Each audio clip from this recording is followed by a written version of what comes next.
How could we not though? Like, how could we not bring you up in other episodes? That's true. You know what I'm saying? Very Like the majority of people, and that's why you're so invested in the show. Like you hear the show at work and be like, "God damn, I haven't heard Very from this true. It's motherfucker like, oh, in a that's long me. time." Right. But it makes you feel good, don't it? I mean, it is what it is. It's the podcast, you know. It's nothing. Dearly beloveds has impacted your life greatly already. It has, you know. In just 1 month, right? Like it does it to me all the time. But like what I say is like when I tell people, I'm like, bro, this shit is not like mine, bro. Like it's ours. You know what I'm saying? Yeah, for It's sure. definitely ours because it's so accessible, right? Yeah, no, I'm glad for sure we're doing it. And in this We're doing short it. amount of time, like from this month, you know what I'm saying? We've gotten a whole lot done. Like a lot of the guests that we've been on are really, really like near and dear. And blown up. Hatches close. on the ones and twos. Shut the fuck up. He's on his ones and twos, and everyone else is on his threes and fours. No, I'm trying to be the best version of myself, bro. I always was the shit though. You know what I'm saying? Like I was the shit back in the day. So like, can't nobody really say shit. I'm not comparing myself to nobody else. I'm comparing myself to my previous self, right? Right. You know what I'm saying? Yeah. It's been a long journey. What episode is this? This 15. That's dope. Yeah, it's kind of a milestone moment, man. I mean, you've been bugging me though. I remember a month ago, I was like, you weren't one of the first person I went to, but of course you knew what time it was. Like I was ready. I'm telling you. You knew what time it was, and then you was like, you gotta get it together first. Like whenever the microphone's available, I'm fucking there. I'm there. But you were telling me you gotta practice, you gotta get good first, and I was like, bitch, I'm ready for your dumb ass. But I was trying to drive you. You know what I mean? That's that negative, positive reinforcement. Yeah. It was you got to get going about it. Like just. I see you got my hat on. Yeah, I was wondering where you yours doing was. I'm ready to go golf. We could have gone today. We could have gone today. I'm telling you. Yeah, you hit me up to go hit the clubs today. I was in a weird mood today, bro. Today was weird, bro. I'm not feeling it. It's just weird. But like doing this, it brings me to life, bro. Real talk, bro. Sitting down like the game and gaming and work, it doesn't do what it used to do to me no more. That's why this is kind of like that thing, you know? Oh, yeah.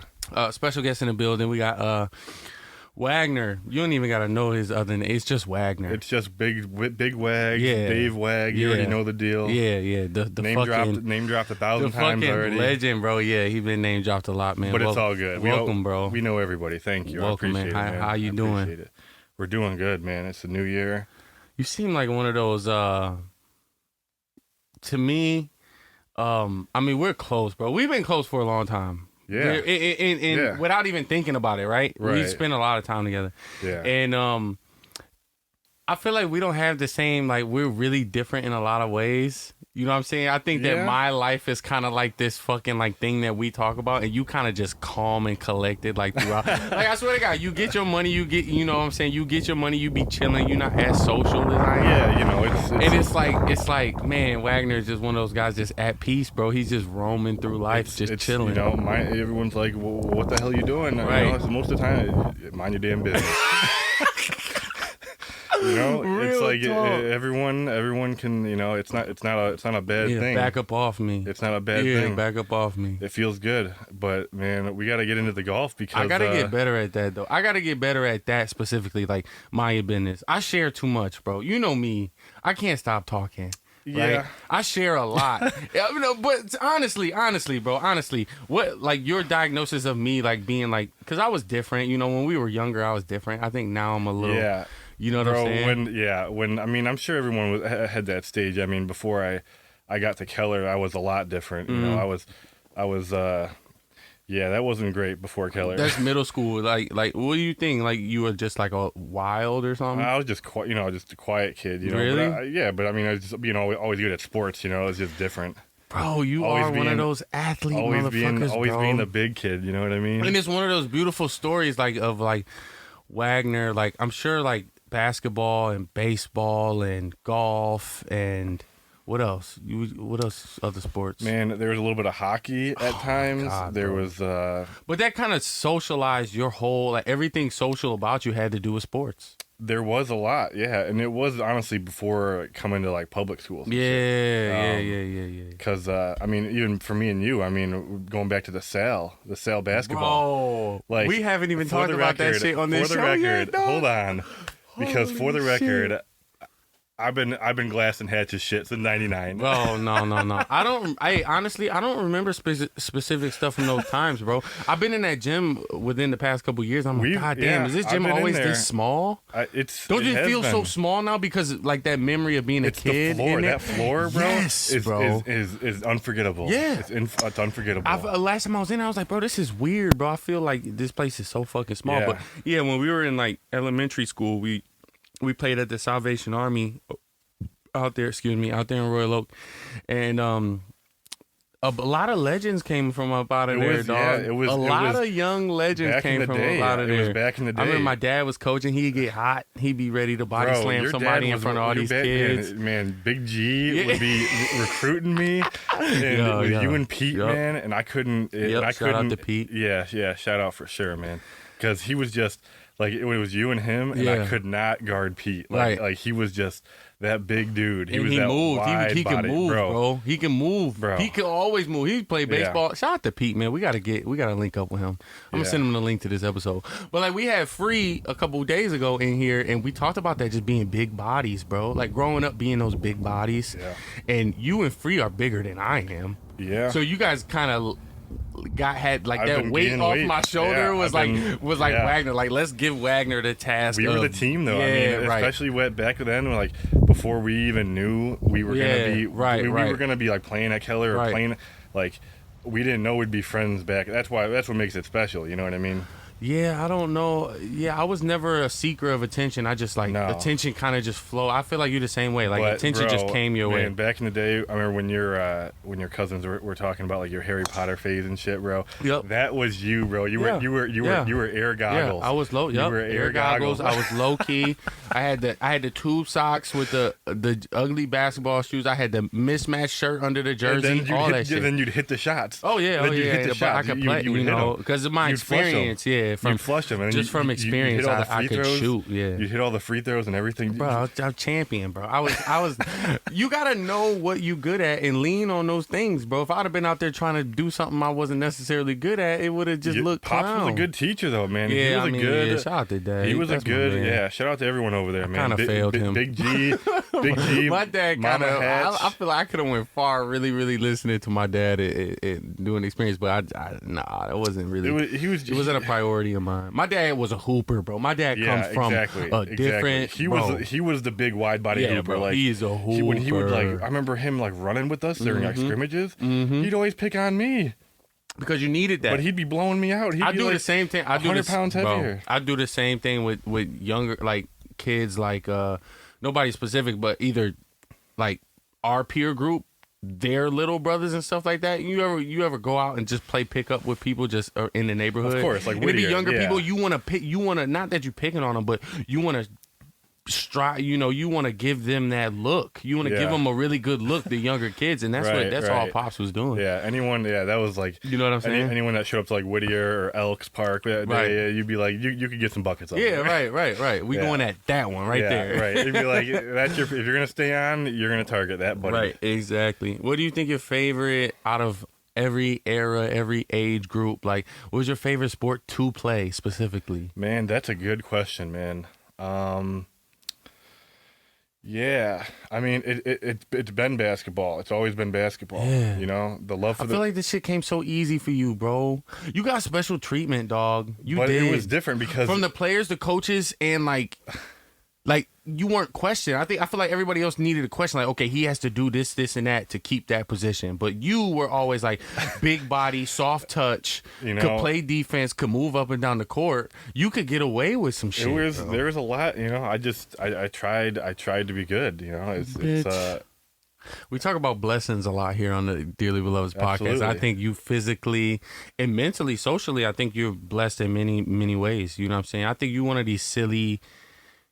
Your personality is underestimated. Right. Because you hold it a value. You don't get too close to people and get too social with people. I think that's a gift I respect it because I'm the opposite, right? I kind of do too much for too many fucking people. Yeah, you gotta experience a lot of shit. You know what I mean? You gotta, and it's not like any bad things. It's just always you gotta go through it. You gotta do your own thing. You can't be the follower of the flock. Right, exactly. You know what I mean? You gotta lead that flock. You gotta know what you want. You gotta know what you want. You know. Yeah. What's your favorite sport, man? Just pick one. Basketball for sure. And then what? And then golf. I was about to say. Because I was playing. I was about to say, bro, because we're going to get to that, bro. I know. And we're going to talk to that shit.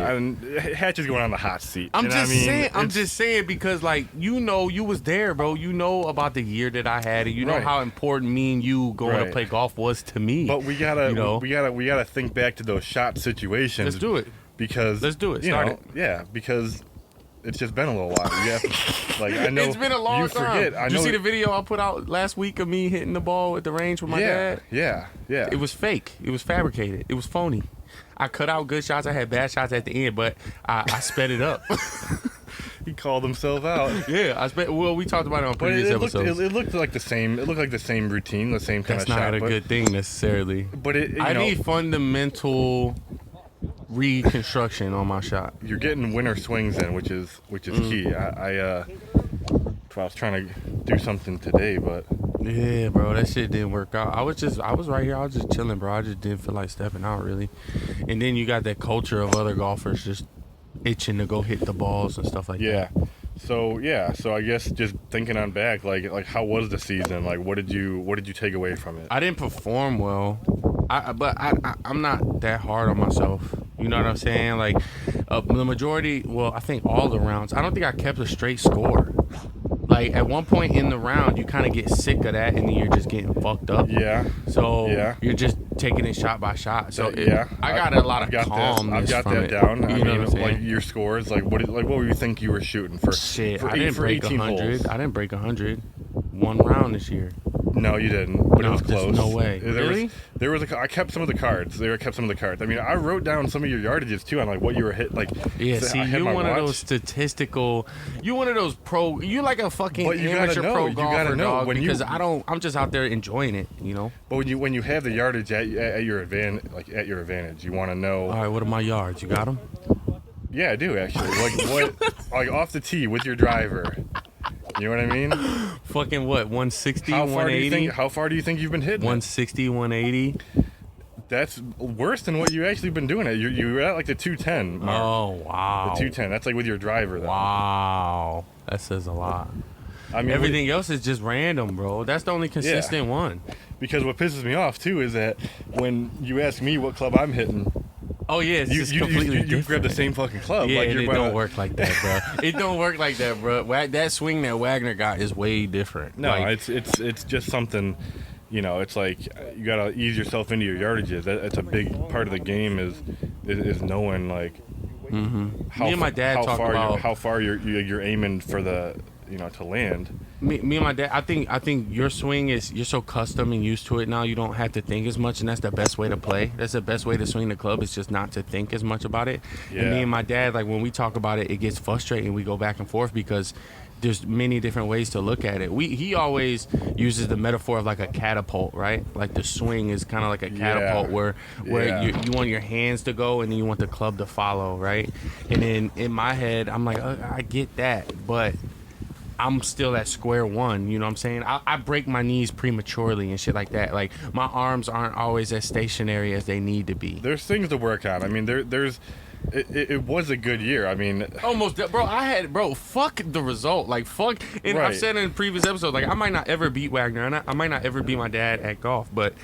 I was sold on the experience. And the day that it comes to the day that happens, y'all gonna hear about it. I will be, I will be so excited for that shit. Like the day that we're betting like $100 a game. You know what I mean? Jesus Christ! Why are you trying to hit my pockets, bro? But no, man, it's not about the money. It's just about $100. God damn. Your skill level. Right. Rising. Just the round. Just pay. Just bet the round. Like you win the round, you play for free. Mm-hmm. That's how it do it. Yeah. I mean, I would say your play doesn't match your progress. Oh, yeah, most definitely.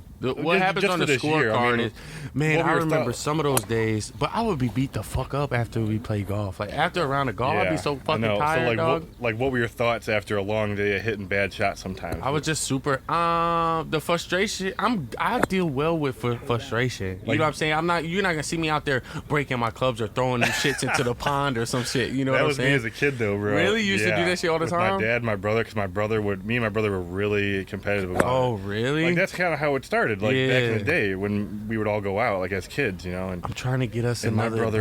my brother would drive me nuts, What'd he do? He would, like, laugh at my bad shots, like, when I was a young kid, you know what I mean? And I would lose it.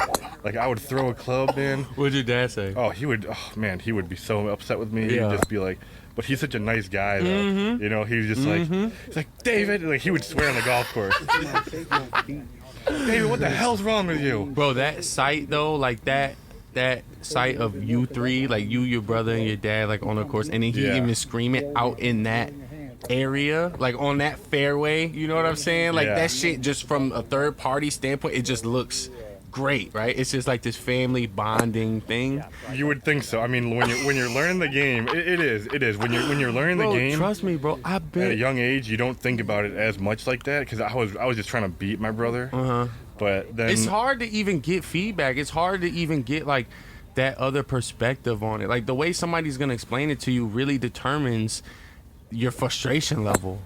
It is. Patience has a lot to do with it. My dad's always been a coach, you know what I'm saying? He always was somebody that could put things into words the best way anybody else could. True. But with the game of golf, it's different. Like the game, I think playing basketball or football or anything like that is easier to explain it. Even being older, like when I was younger, I could understand my dad. Being older and trying to learn golf talk is difficult, bro. It is. I mean, it takes the practice. It takes being around it. Not only that, but you want to talk about self-awareness, it takes your own you have to, like, once you hit the ball, you can be like, oh, I'm not releasing my hips, or I'm not following through, or, you know what I'm saying? A lot of people cannot do that. That's true. You know what I'm saying? A lot of people cannot do that. They kind of need somebody to hold their hand. I like a routine. I have my own routine stepping up. I mean, like, what do you normally Bro, I've seen your routine. I think your routine is pretty textbook. You do you got your practice swing. Yeah. You got your hands, your feet are perfectly aligned. You know what I'm saying? Yeah. Me, you want everything straightened out. I don't even aim. You get your eyesight. Bro, I'm so excited, bro. I know. I don't even aim. Right. You know what I'm saying? I don't do a practice swing or nothing because in my head I'm like, I don't want to think too much about it. If I think too much about it, I'm gonna fuck it up.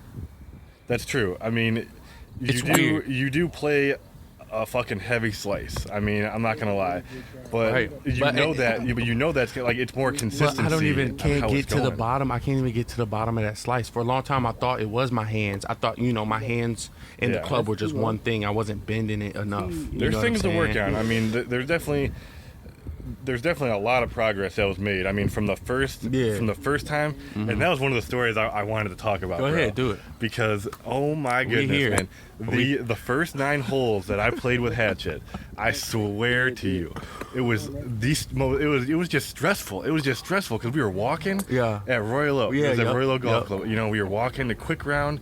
COVID kind of happened. It was like the first kind of round we were going.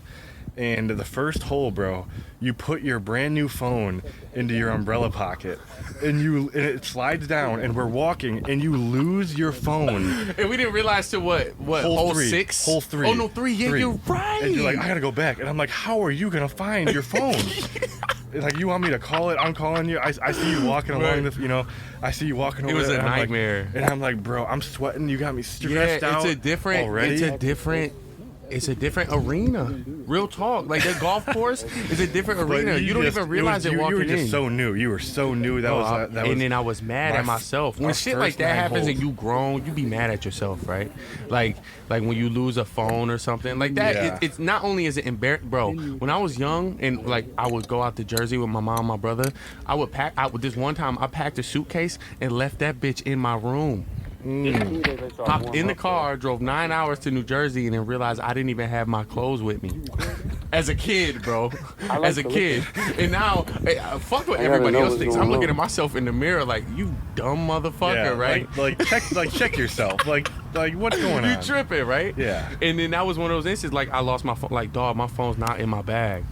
Dude, I was just like, and I was calling it, man, and I was just, and then I was like, I had to be that calm, I had to be that calm, that calm guy on your shoulders, and I was like, we'll figure it out, we'll find it, we'll just keep playing, and we kept playing. It was funny too, because I didn't have a problem calling off work. I was like tomorrow, I got work tomorrow, but I'm not gonna go to work if I don't have my phone. You lose your phone, all thoughts go out the window. Mm-hmm. But yeah, and then just ending up finding it, having calling it on the last somebody line, fucking picked it up. Dude just had it, and it was amazing, bro. And that's like, and I had no money for him. It was. That's what be happening on a golf course though. Like people be so like happy out there. They be generous. Like if you find like a club or you give it to the team in front of you, people be like, "Oh, here's a $20 bill." Community. That's the golf community. Right. And me, I'm looking at dog on my phone like, "Bruh, good looks." Yeah. And then I walk away. And there's people out there like you, man. It's such a I mean, bro, you know what's interesting, bro? And we talked about it before we turned the mics on, but the Tiger Woods documentary. Yes. Bro, I never thought about how when the scandal or whatever, and then he came back and how Augusta National, like the chairman, was like throwing shade on him. Did you watch it? Yeah, that's what I'm saying. I never thought about that before. And when I saw it, I was like, damn. And I think it was Brian Gumbel or somebody. He was like, who the fuck are you to chastise this man based on his like you're a chairman of golf. You're not his fucking father. Yeah. You know what I'm saying? Yeah. So it was that interesting dynamic of that class. That's classism, bro. Like that's like we're looking down on Tiger because he's black and he did the most embarrassing thing a golfer's ever done. His dad, so we can talk down on him crazy. His dad was a savage. Shout out to Earl. I did not know. That's his name, right? Earl Woods. Bro, he was... Rest in peace to Earl. Man, he was a savage. I did not know some of the stuff that I found out in that documentary. Like what? Like they would play like practice, like 9 holes or 18 holes or whatever, and then... Oh, when he was a kid, he'd be in his ear, yeah. And then his dad, Earl, in the Club Pro Shop at like the Navy, whatever, they would go in like a Winnebago and just pound these women, you know what I mean? And Tiger would be outside waiting, and they said that, and they were I thought you were gonna say they were like talking and shit while he was playing, trying to distract him on the course. His dad went off the rails. But that was a culture though. That was what, the 80s.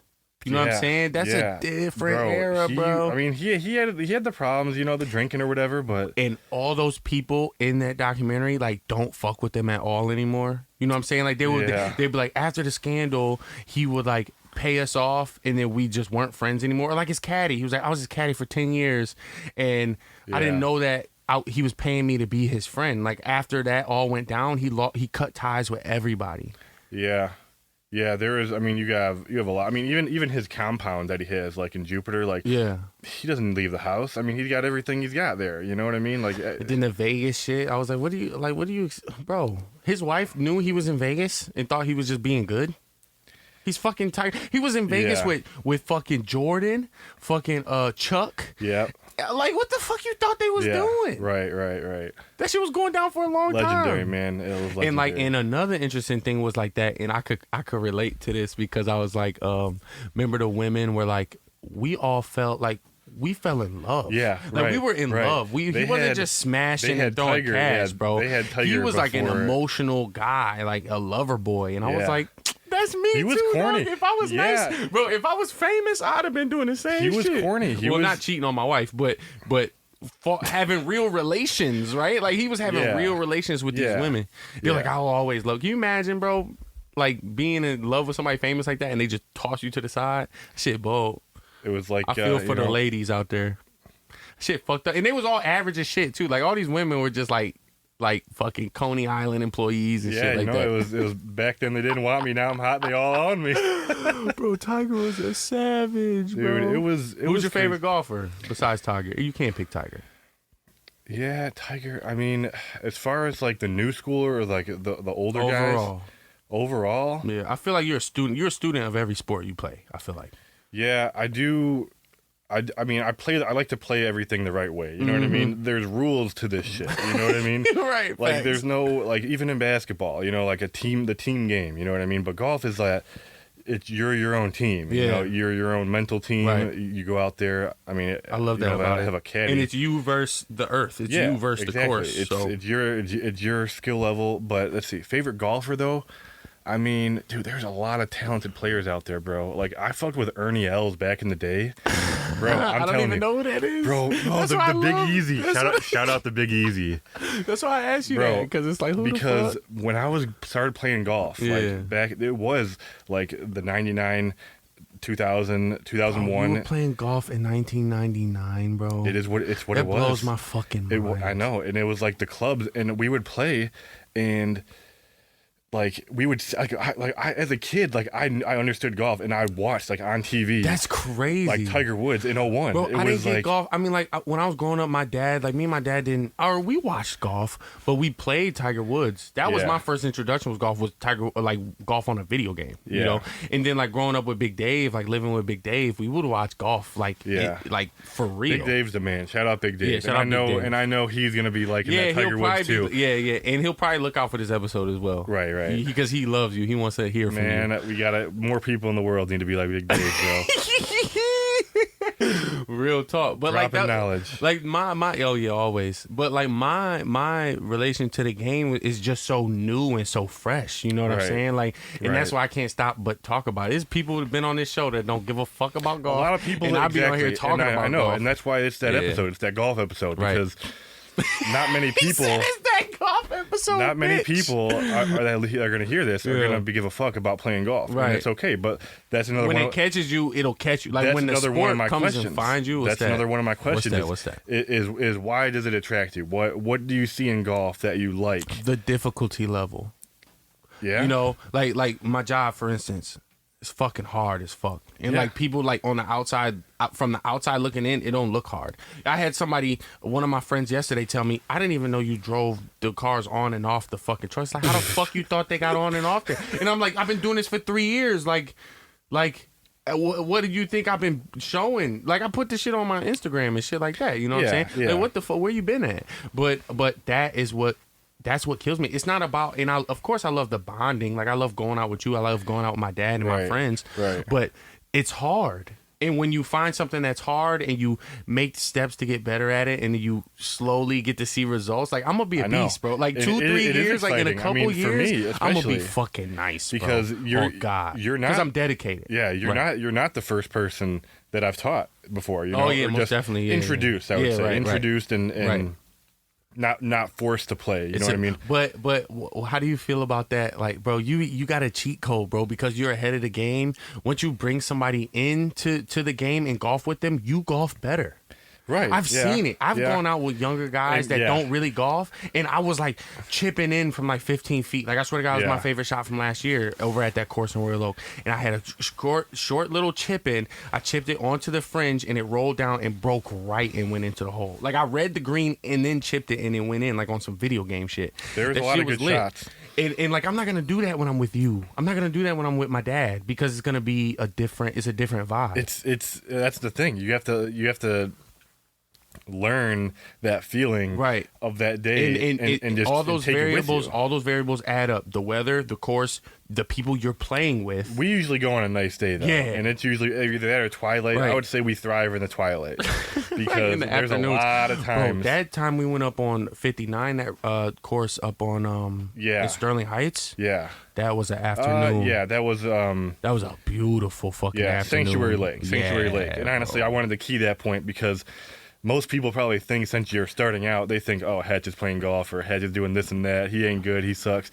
But you had birdie putts that day. Yep. You had birdie putts. Missed them, And that shit had me like, you shocked me. Yeah. It was like, I'm going to shock the world. You know, it was like I saw it and like you played your slice and like you were on.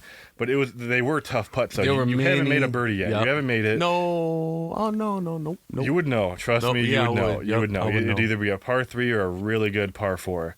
Yep. But bro, you had putts that day, and I remember it specifically. I tried to give you the read and everything, and you were like a hairline off, bro. You were a hairline off that right to left. We just gotta get back to work, man. You know what I'm saying? Like even when you're that close, you're not satisfied, right? Like it's fun, but you're not satisfied completely. That's how I take almost every round. Like, even though it's a good round, like I shot pretty well this year overall. Oh my God. I had like 10 rounds in the 70s, which is my best. Like I'm getting better every year as I play. Yeah. Damn. And it's nothing to brag, it's just kind of that's great. It's a personal feat. It's a personal feat. It's not something to compare to other people. It's like you're comparing it to your previous rounds, like your previous years of playing the game. Exactly. And that's what I like the most. I've put in the rounds. Like, I've messed up so many times, like on so many shots, that I've just learned how to hit those shots. And it's like obviously I'm not a pro. I'm not I don't want anyone to think it's so funny going out and playing, and then you get paired up with random people, and they be like, who the fuck? Like, when people see you tee the ball off, they're like, I'll who the fuck is this guy? Like, I'll flush it. Like, and that was the thing too. Like, you play better than most average people. Like, you play better than most people you'll see at a golf course on a daily basis, and you can tell. Right. You know what I'm saying? And people give you the kudos. Like, people give you that fucking credit. Yeah. And I be sitting there hating, like, this motherfucker is I know you do. You know what I'm saying? I'll just kind of even you out. Intentionally, and be like, especially when you go last on the tee box too. Right.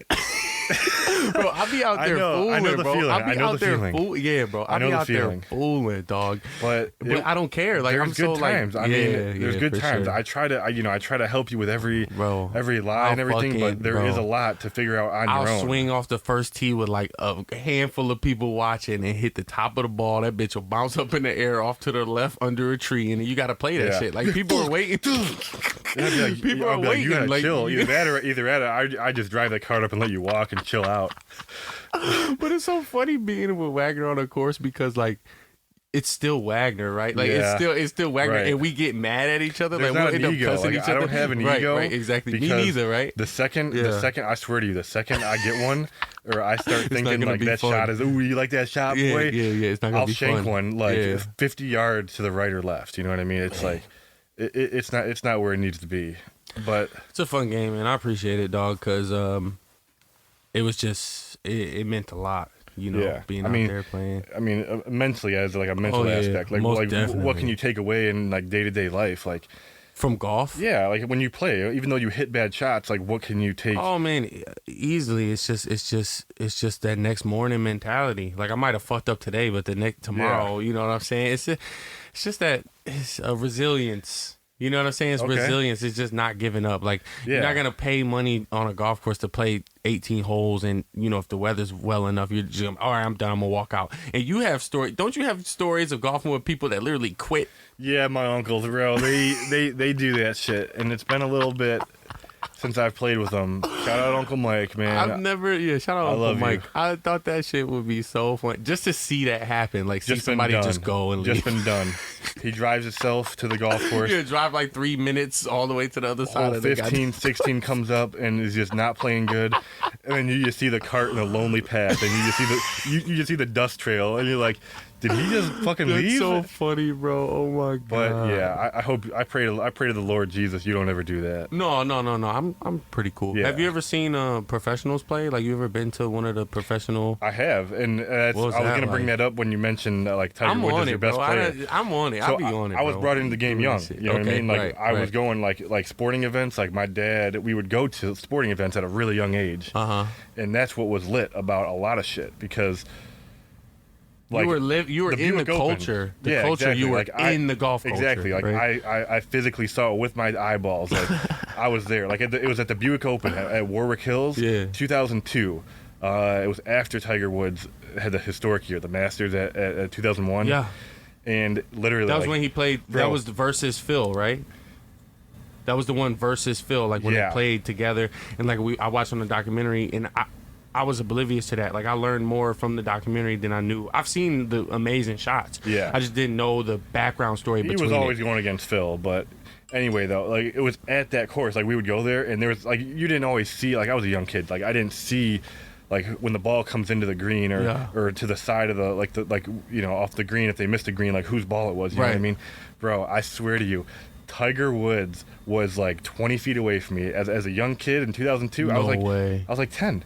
10, 11. Way. And that's when I was like it was like that start. I'm like, I didn't know what the fuck to do. Like, it was like he was like standing right in front of me. You know what I mean? Like, as a chip shot onto the green, and then it just like, and then it went away, and I was like looking around, and I was like, did that scratching my head, and I was like, you're in shock. You know, I was in shock at a young age at who that was. You know what I mean? But that stardom, poor guy. I almost feel bad for him. Like Tiger, he's just a normal fucking guy. He just has a talent and he works his ass off at it. I don't know if I wouldn't say he's normal, man. He's a special breed, man. The last of a dying breed. Real talk, man. And like his dad implemented, like how important it was for him to do that. He forced him in a lot of ways. Yeah. You know what I mean? I agree. He set him a lot of people say that he didn't, tough. But I think he did force him. Yeah, it's tough. It's tough to grab another one. My man, Wagner brought the brews. Lagunitas IPAs. And that's that's what I was going to talk about too. I mean, like on the golf course, what's your preference of a drink or something? I be doing too much, bro. Or you like? I be doing too much. I be out on the golf course like I'm over at my homie's house drinking. I swear, there'd be some times too. There'd be some times where we'd be on the course. I think next year I won't drink as much. I think next year I'll do Gatorade and water. Bro. Like if you had a bad front nine, you'd go in for a turn dog and come out with some beers. Yeah, we both would. We both would. Right? I would bring a whole pint of JMO onto the golf course and be I was gonna save that story for last. Yeah, I was gonna save that story for last. Act like an hour from now I was gonna be okay. You know what I'm saying? I got a real good story about Hatch. Go ahead, do it. Well, we can keep going. No, let's hear it. No, it's a spur of the moment thing. This isn't structured, but I know you got your notes. I love that you got notes. Get your notes ready. These other guests got to step their shit up. Real talk, because Wagner is the first guest. This is episode 15, and my man got notes in here like he the host. I like that type of shit. He the co-host. All y'all other guests need to step it up. Welcome to the DDP. It's Wags. DDP Wags. This is the Wags edition of the DDP. We got Hatch today. Talking golf. No, give me the story. What'd I do? Yeah. No, bro. You pissed me the fuck off, bro. And it was that day we went to go play out at Stony Creek Metro Park with Wayne and my buddy Josh that came.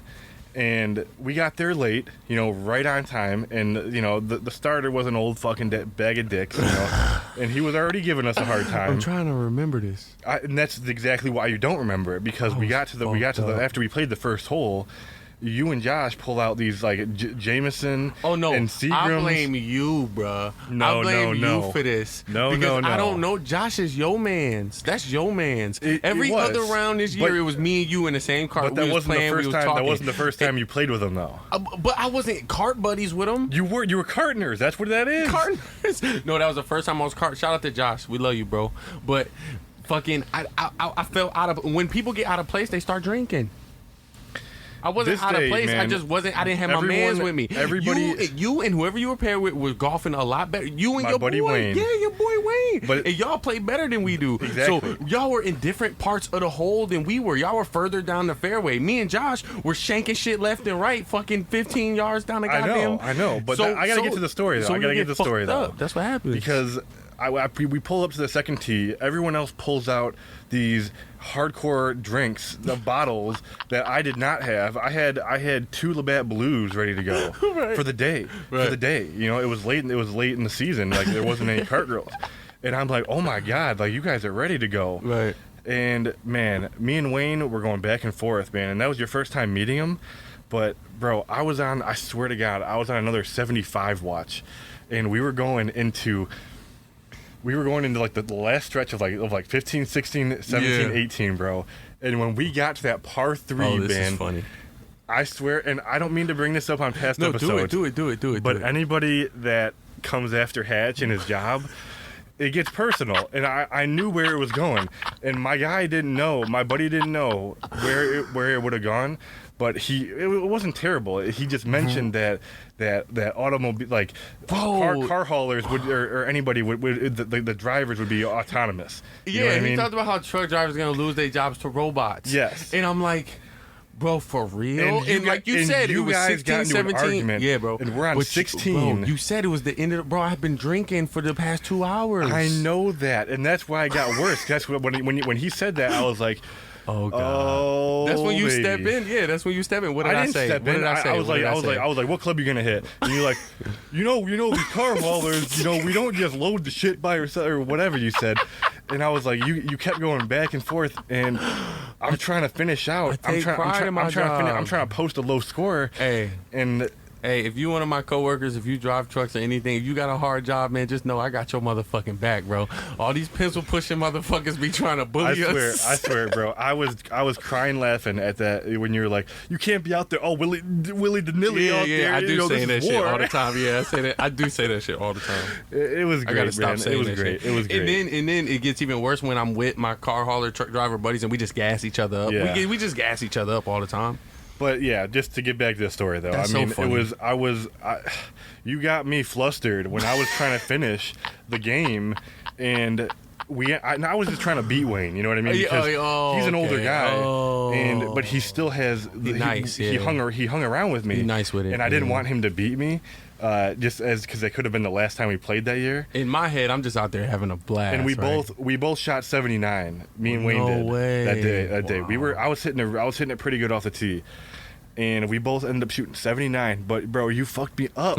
That par 3 that shit started on, and I was after the round. I was so upset. I was think he did it on purpose? You think he was strategic? That would have been nice. No, He's like, didn't. I'm gonna go after his buddy and see what happens. No, he didn't. That would have been genius. We were driving afterwards, like driving the car in the next hole, and he's like, "Is he okay?" I was like, "Yeah, we're just fucking around. Like you don't." He doesn't know I'm a sweetheart. It's nothing personal. I put on hey man, I get busy when you know but what I'm saying. I was like, these guys have been drinking, these guys have been playing. I talk my ass off, bro. Whether it's bullshit or not, I be talking, bro. Right. I love that shit. I love a talk challenge. You know. Man, that was a great day. I swear. And then, I would never yell at you or anything, but like, no, you can yell at me. No, I'm saying like as like in front of people like that. Yeah, right? exactly. Like, and I'm sure Josh. The way I remember that day. Josh told me he was like, "Hey, he started it and you finished it." Exactly. Because he didn't say anything after that. But I was like, dog. I'm like I told you. I'm like, bro. I'm out here trying to enjoy myself. Like, you think I'm gonna just sit out here and be worried about my career right now? I'm gonna be like, yeah, I did all this and I worked this hard to get here, and I'm just gonna lose my job in a couple years. He rattled you. He rattled you a little bit. But because I don't know, but anyway though, you gotta try to put yourself in my shoes. At the end, when we got, I want to see him next year. We gotta see him next season. I want to see him next season. I don't know if we're gonna play. That's what I'm saying. We gotta play with him. He's not gonna. I mean, it's nothing personal. It's just. Of course not. But how great would that be? It might have been. I don't want anything else to happen with you and him. Be scrapping. He gonna get his ass beat on hole 9. I'm talking shit. No, but when we got to the car, man, I was just like, it was one of those things. Like I just thought about the shots that could have been. Be like, God, and I was damn like, it. Get your ass in the car, because I was the one driving. Because I was the one driving that day, and that's why I was like, and that's why I was drinking like that. It makes all sense. It makes that's all sense. That's why I was drinking like that, because I had my little chaperone. Dude didn't tell me he brought a bottle until he gets to the second hole. Hey, like I said, bro, last year was rough. That was great. That course was my sanctuary, dog. It was Real nice. Talk. That shit was lit. But it didn't really matter what course. So we had a lot of good times. We had a lot of good times on a lot of courses. We played a lot. I showed you a lot of places. Bro, we got a lot of shit done. Like, did you have any favorites at all in general? The Mount Pleasant course was beautiful. Bucks Run. Yeah. Shout out Bucks Run. That place was nice. That was a golf. I won those vouchers off just a raffle. Yep. Last minute, and we went up there, Mount Pleasant area, and it was cool. It was like hoodie golf. It was terrible, man. You can't even. I enjoyed it. Can't even lie. I like the weather. I don't like when it's really fucking hot out there. It was raining and windy. It was terrible, bro. The pictures that I have. It did rain, but it was cold. But we still did the damn thing, though. It had that melancholy vibe. Like, it had that sad Hatchet vibe. I was out there sad, out in the cold with the leaves on the ground and shit. It was lit, bro. It's like a weekend music video. We had everything, though. We had the cigars rolling. We had the drinks going. We had everyone playing. Good shots. Yeah. But what, you got any favorite memories of playing basketball back in the day? I do. There's a lot of good ones. Let's hear it. Mainly, there was a lot in the middle school days, of people, even speaking on the past episodes, with just having that team, we had a chemistry for sure. I mean, the middle school team. We didn't play middle school together. What are you talking about, bro? It's Keller. I played B team. Did you really? Yeah. I don't remember that. Yep. Okay. I was young. That was a different version of me. High school was like the best. Yeah, that's because I kind of grew into my own, like, athletically and like socially, Okay, yeah. I mean, middle school, I was just fucking. We still had the team though. We still had the chemistry and practice and everything.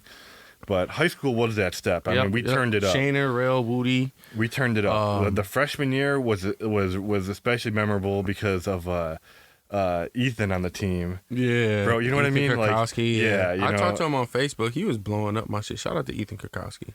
He was in my comments sending me text messages. I'm like, dog, chill. Just hit me up in the DMs. Like Kenny Darden. Yeah, Kenny. Shout out Kenny. There was that one year that we had that was just different from all the rest of them because I had issues freshman year too. Freshman basketball, I feel like Coach Grubbs, I had growth spurts. I remember my legs. Like I had growth. Like I had like tingling sensation, like electricity in my legs. Like shit was hurting, bro. I couldn't play. There was times I couldn't play, bro. Yeah. I don't know. Yeah. But like I said, you always the fucking golden goose, you fucking bitch. Like, whether it be golf, hockey, basketball, anything, there was never no problems. Don't be mad. I'm not mad. It's inspirational. Every sport that I played with anybody, I always tried to make the team better. You know what I mean? Yeah. Like you said, egoless. Like you said, you don't have, you really should, honestly. I mean, maybe I took more shots when it was crunch time, playing bully ball, but... you had the advantage. Yeah, but like I said, bro, the coaches, like we had ups and like me and all my boys and all the rest of the athletes, we had issues with our coaches, bro. Like you didn't. Yeah. No, the coaches loved your fucking ass. Bro. I mean, I don't know if he's gonna ever hear this, but Coach Sharp. I would if Coach Sharp downloading the Dearly Beloveds podcast, we made it. I did not like the method that he taught us or tried to teach us or told us to do. Because we knew how to play the game, and he was telling us something. He was doing extra shit. Yeah. He was doing way extra shit. And I really wish that was the year that, like, Coach Ron, he was the greatest. They dropped the ball on that. I mentioned Coach Ron last episode, but, he dropped the ball. Man, even just playing that AAU team when we head out there. Bro, I forgot. Yeah. Oh, yeah.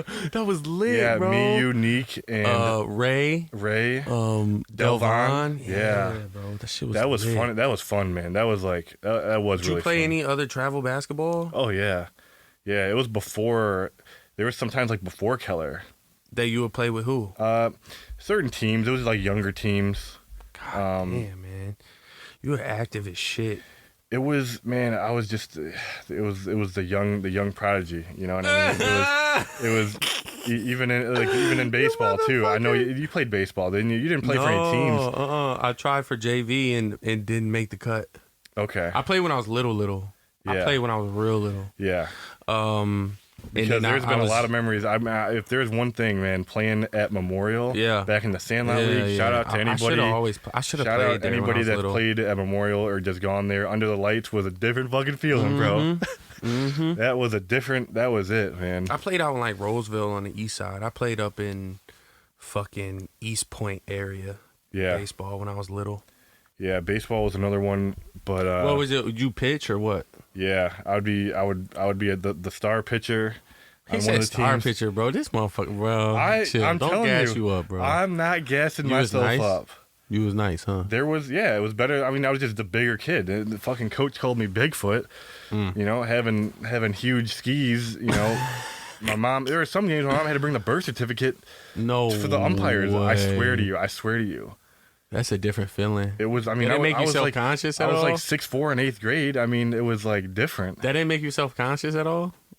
No, because when it got cleared, and then everyone looks at everything and they think everything's. You're like, it's time to go. Like, let's play the game. You think who win in a fight between me and you? See, I never liked those conversations with anybody. Just friendly. Like, I mean, I get it, but I got you here, so I'm gonna ask the fucking question. You got me by 2 inches. How much you weigh? I'm heavy right now. I'm like 268. Yeah, because that COVID weight. Yeah, I'm like 220 probably. Yeah, 6'6", 268. I don't know. I wouldn't want to fight you. I'm not trying to get into that. You ain't never got physical with nobody on absolutely. For real? Oh, absolutely. How did that plan out? Not that great for a lot of people, but there was also times where you said not that great for a lot of people. But it was just there was times where it had to be done. What was it like growing up with your brothers?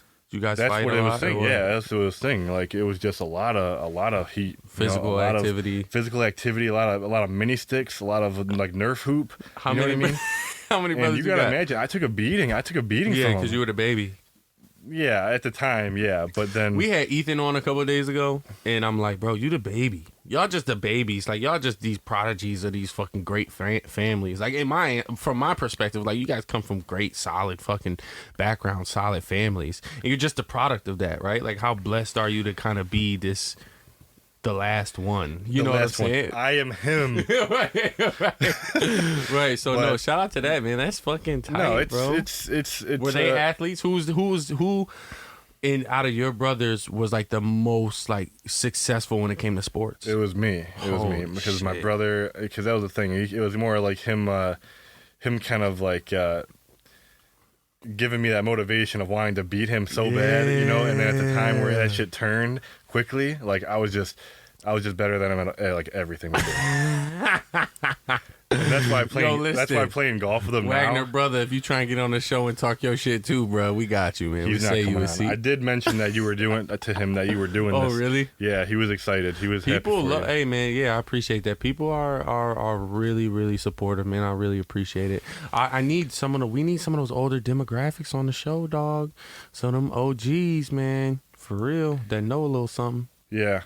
Rather than us, sure. I feel like we don't know shit. I feel like, we're 20, 27, 28, I feel like I still feel brand new in the game.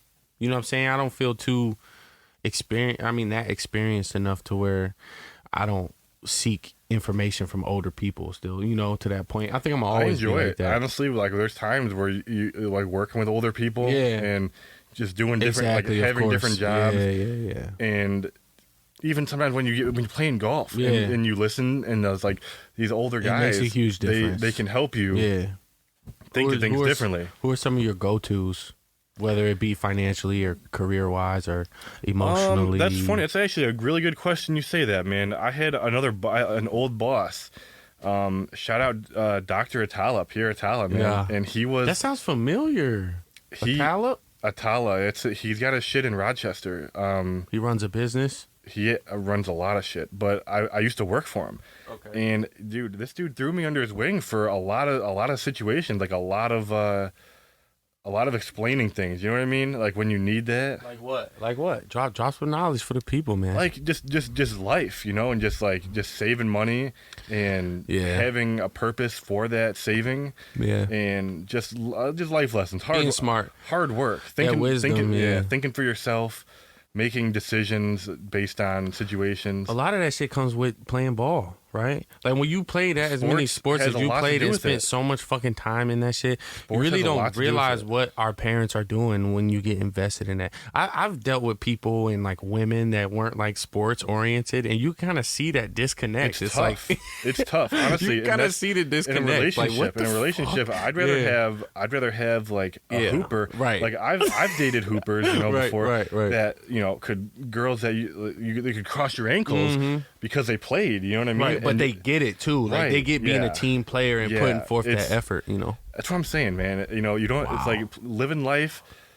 You play by the rules, and you good things happen, bro. Good things happen, don't be man. a fucking cheater or a fucking shitty person, bro. It's just the way to live, because there's so many things in sports you can take away. Bro, you remember that Rochester game at home? Yeah, and that was legendary, bro. That was legendary. Bro, something was in the air that night. And even when I went to after that, when I got the scholarship at RC for basketball and golf, I would see T. Perry, and Paris, and I would see them at the LA or the Lifetime, because we got like memberships out there, and I would still run with them, not run with them, but we would run against them, and they would recognize me. You know what I mean? And it was fun to still play with them after the fact. But man, I loved bringing that game up, man. Yeah, that game specifically, they had an issue with it. Yeah, oh yeah. They thought, man, you guys didn't deserve that. I was like, every time. But if you look at it statistically and you look at it on film, there were so many things that we did better than them in that game that we deserved it. Like a fluke is a fluke. You can tell when there's like some fluke shit going on, Right. But like the shrine games we would play, bro. Oh my god. Yeah, fluke shit. Oh my goodness. Yeah. I will. Shout out to them shrine. Hey, any people playing for shrine? I'm gonna get them on the show. There's a couple of them boys that play ball that I want to get on the show. Boy, I mean, it's possible, yeah. But those refs, man, were. just so biased in every game we played. Sharp would be like, it's the Catholics versus the convicts. The Catholics versus the convicts. You don't want to get your ass kicked. You're like, shut the fuck up. Yeah, right. What the fuck are you talking about, bro? Hey, first of all, I ain't no fucking convict, all right? Yeah, that's what I'm saying. That's what I'm saying. I was like, who are you putting a label on right now? And we're playing them at the home. Man, oh my god, that shit is so funny. But it was so true though. When you thought about that, you had an up and down game that game. It wasn't a great game. You had I know a frustrating game. It was frustrating, and a lot of people picked up the pieces. Yeah, like I picked up a couple. I picked up some pieces, and we had other big men coming in and playing. They would call fouls like ticky tack, like for being like physical or like blocking out. And like 3 fouls before that. You were, bro, but on a weekly, we played a couple games a week. Like on a weekly basis, you were what everybody was looking for, what everybody was gearing up for. You know what I'm saying? You gotta realize that because we played them twice. We played each team twice. They were in our league. We were the only team in the league to beat them. They beat everybody else twice. Yeah, even that Berkeley team that year was a good. It was like that Valentine's Day or something. I forget exactly, but that's what, and you kind of led the way for people like without you being a cause of concern in the paint, I don't get my shots outside the, you know what I'm saying? I don't get them shots behind the 3. You know what I'm saying? And people would, and like I would hear the shit like the scouts or the coaches on it, like he's a shooter, like step up on the shooter. I'm like, bitch, stop playing with me. Right. I'm pulling this bitch. Right. and then you were one of my go-tos when I did some abnormal shit like drive to the rack. And bro, you know how many assists I got off of you? A lot. From playing ball? Yeah.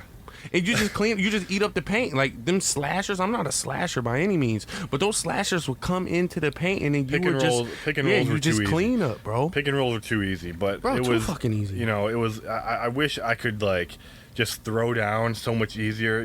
Just I didn't have the leg strength. Bro, because you gotta understand, that's a special gift, bro. That shit is natural. Even if we were in there squatting our fucking asses off, we would have had knee problems. And that's the thing, like I was fuck you up. It was so that was one thing that bothered me too, because like I could throw down, I could throw down heavy, when it wasn't game time, or you didn't get that, you didn't get that momentum going up to the basket, and it was like I seen you try to dunk a couple times in game. I don't want to talk about that, bro. That shit. There was one I got technical foul on too. You got some dunks in though, right? Yeah. But I got one dunk in. Right. That shit was lit. But there was just a lot more times. Like I wish it came easier. Yeah. Because and being a kid, I wanted it, bro. In a kid, they make it look like being a kid. They make it look so easy. You're like, oh my god, I'm gonna, I'm gonna be dunking like that. We didn't really have like a workout program or really what we were doing. That's what I be saying, bro. We would fuck around. Like, even after practice, even now, I have a build that I could really like profit from spending time in the gym, and I just don't do it. I'm lazy as shit. I gotta get into that shit, bro. Yeah, the gym and you are active in the gym though, and I think you do it for a performance based. Dude, what are your goals in the gym? It's just another mental thing, having a shitty day, and just putting in work, just going to get runs in, touching the ball. You know what I mean? It does a lot. Just flowing around, and then going to lift weights or just do whatever. That might be one of the things that I need to. You hit the sauna, and then you hit the sauna after, bro. and it just flushes your day out. It turns your mentals into a whole new aspect. That must be one of those things I kind of gotta focus on to get. I be having ups and downs, bro. It's weird. Yeah, I feel you on that. And it don't matter whether things are really good or really, that shit just creeps up on you. You know what I'm saying? Just having downs. You seem like somebody has always got your screws tight, bro. I think you keep shit simple. A lot of, and I'll speak on, especially with what Ray said too, about not always showing your losses. You know, it's there's times where you lost, and you're losing, but just a lesson. It's just a lesson. It's how you handle it. It's how you're taking it. It's just a lesson. And it's that lesson learned. But real talk. Yeah, there's a lot of good things that come from sports. Yeah. Life lessons, ways to act. Just acting right. Being a good person. Exactly, or trying to be at least. What'd you like about football? See, that's a whole different thing. Yeah, because it is different. I played. That's a funny story because I played freshman year, broke my ankle in gym class. It wasn't even playing football. It wasn't even playing. Dude, I broke my ankle. Bro. It was funny, bro. What happened? I was trying to dunk the ball. I was dunking the ball, and there's a ball that rolled underneath me. Oh no! And I landed on the ball. I broke my ankle out for freshman football, and then I never played again for the team for the school. That's smart. I didn't play football. What would have been your position? Me and you would have been the connectors. We would have been left side, strong side. We would have been on some duo shit. We would have been Garrett Bertier. I never even thought about that. Julius, bro. We would have been. I mean, it would have been. We would have been DNs. Bro, I fucking hate you, man. Bro, I would have been Gary Bertier, baby. Oh, real talk. No, you might have took my spot, honestly. Because I think McPherson was one of those boys. Oh, yeah, he was one of those bulls. That's right. He was one of those bulls. And not saying I would have lost my spot, but it would have been more competitive. We would have made each other better. You know? You had to be able to be okay with sacrificing your body to other teams. Oh, my God. They put the pounding on. That's sport. I'd be in the stands, football, and everyone would wonder. Hopefully it don't die off, that sport. It's a rough sport to convince people to keep doing. You know what I'm saying? It was great, though. Honestly, it was great. Even playing back in Keller, because Keller was the highlight. Playing football there. I played Chargers football. I played with a lot of guys from Ferndale. I played Chiefs. I was with the Chiefs, and we would win. You guys would make. Bro, this motherfucker's whole childhood was just playing sports. What the fuck else did you do? You didn't have time to do nothing else. If you trade class, if you golfed, played travel basketball and played football. What the fuck? That's your whole year. The summers were awesome, man. The summers were great. As a kid, there was always something going on. That's what's up, man. It was. I like playing you personally, but I like guarding you in basketball because I like to fuck with you. Because I know where you're comfortable. I know where you're comfortable at. I play my own game, and I like getting physical with your ass because a lot of people won't. Like it's intimidating. You know what I'm saying? It's intimidating to kind of hit somebody of your stature, right? Yeah. So I hit your ass. Posting up. That. Yeah. No, I'll give you the bows, but that shit is funny. Most of the time, I will get my buckets. Yeah, most definitely. But it's great though, man. We got a 5 going, especially for pickups like me, Rel, Woody, Free. Bro, that's a tough team to beat. That's a tough 5. I mean, because you got all aspects of the floor, and especially when we run the floor. The only thing is mentally, like egos collide. Like I can see us all beating each other just mentally. Like, bitch, like, what the fuck are you doing? It happens. Right. It happens. But yeah, that's just that family dynamic, right? Oh yeah, for sure. I mean, who are your goats? Who are like goats, greatest of all time? Oh my man! See, back in the day, I would watch a lot of Tim Duncan. I would watch a lot, and it's not even because you look like him, bro. No, but my play style is like his as well. I would watch a lot of Tim Duncan. I'm a lot of Dirk. I'm a fucking dancer in the paint, bro. I'm a ballerina. You know what I'm saying? I watched a lot of Dirk. I was a fan of like Amari Stoudemire. Oh my god, those big men, dude. I liked the way they played the game. I liked it. That's funny as fuck. He said, not because you look like him. Bitch, I don't look like Tim Duncan. Fuck you. Man, I think I play like him. No, you look like Tim Duncan, Will Smith. Oh my god. And a whole lot of people. Knock it off. What other goats from other sports? You're a U of M fan, so you know Tom. Yeah, Tom's great, man. Shout out to Tom. He put his shit on the game last night. If he was the winner, he played last night. Yeah, how'd he do? He won. He put Breeze. He put Breeze out of the league, man. What? Yeah, keep him out the playoffs. Well, he beat. Isn't it almost playoff time? It is. Oh, shit. He won the game to go to the championship. Damn. Yeah, Tom is an anomaly, bro. Yeah, and he's a Wolverine too. So how the fuck? I don't give a fuck if he like Trump or whatever, bro. He's a Michigan Wolverine.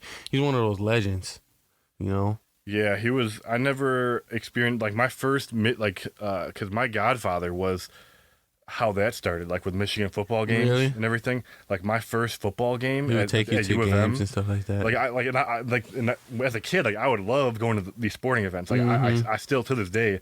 I have the tickets of like when. Oh yeah, I saved my fucking tickets, stubs you know what too. I mean? Yeah. Like my first U of M football game was like, it was like after Tom went there. It was like no way. Yeah, it was like early 2000s. Chad Henne or something like that. Yeah, he was 04, but yeah, it was around that time. But I remember watching them shits, man, in the city. I that was one of my dreams when I was little. I wanted to play U of M football. Yeah. And then I started playing football as a soft little kid, and I was like, bro, I can't do this. This shit is hard. It was that era where legends were just flocking out of Michigan. Real talk, Woodson, man. What's going on now? How do we save the team now? They have pieces coming in. I mean, Harbaugh stays. He's going to be recruiting his guys in there from all over the world. Yeah. I don't know how it's going to be. We're going to be losing players too. Yeah.